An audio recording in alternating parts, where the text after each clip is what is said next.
Good afternoon, Minister, and thank you for taking the time to discuss the important issues that will be discussed at the European Council meeting next week. I would like to take the opportunity to focus on the economic recovery through the implementation of the agreement agreed in July, Minister. In terms of the rule of law and in funding, Count Corla, I think it is imperative that these supports are put in place as quickly as possible for the recovery of our economy and our society in the post-COVID world. And I know that our Hungarian counterparts may be to some degree preoccupied with internal matters at present, but both they and Poland, Minister, should recognise that upholding the rule of law framework is fundamental to the functioning of the European Union, and any attempt to undermine such framework should not be tolerated, which has been an enormous problem, as you are well aware, at a European level, is a disruption from both of those individual countries. And this is not a situation where the simple majority want to impose issues upon the Hungarian people, to reference Prime Minister Orbán. It's about upholding the EU's citizen rights for the people who know that they will always feel safe and protected within the European Union, which is very critical, I think, for public buy-in from citizens right around the European continent and within the European Union as well. And we are no longer living in a world of self-interested nation-states, but in a network society where we as people must uphold the values of democracy and freedom against those who try and take it away.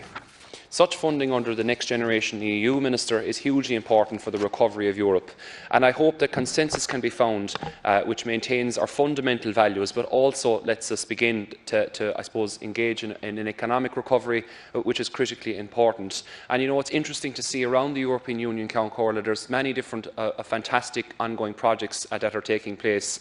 In East Cork, which is the area I'm representing here in Dáil Éireann, we've seen recently the latest project, our major infrastructure project that's connecting up Ireland's power grid to the continent of Europe for the first time in terms of the interconnector between France and Ireland, and that'll be landing at Youghal, which is a town which I grew up in. I think steps like that with projects between nations help to build a degree of unity. We all saw during the 1980s and 1990s, Minister, how important projects such as the Port Tunnel or the Eurotunnel were at that stage in the development of the European Union. And I think we need to go back to that economic investment, which is going to be very important to ensure that the strength of the Union is upheld.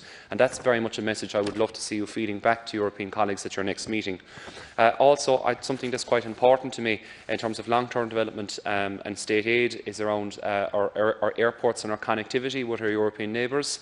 We've seen very significant discussion as of late around the challenges that are facing the aviation sector, and Ireland is the home of aviation in the European Union. There is no question of that, if not the world, in terms of the organisations and the level of financial investment that it has brought to our economy on an average basis worldwide.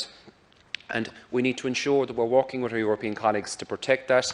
Another message as well, Count Corla, I think that's critical for deputies in the House here. We saw An Taoiseach talking about this yesterday during leaders' questions, was around the investment in antigen testing and still considering that perhaps as a basis for testing. We know it's not as accurate as PCR testing, however it is far more convenient, and the European Union should lead the world and continue to lead the world in terms of research for antigen testing, which is going to be very important if we're going to be living with COVID for the medium term, because it will take a significant amount of time for the rollout of vaccinations. And I think we have to be proactive in the European Union with that. 9 out of the top 10 pharmaceutical companies in the world are homed here in Ireland in terms of the European base. So we are in prime position to lead that fight. I'm speaking with ambassadors on a regular basis about aviation and the importance of it, not just alone to us here in Ireland, but all of our European neighbours. And we should lead the cause in regards to that particular issue.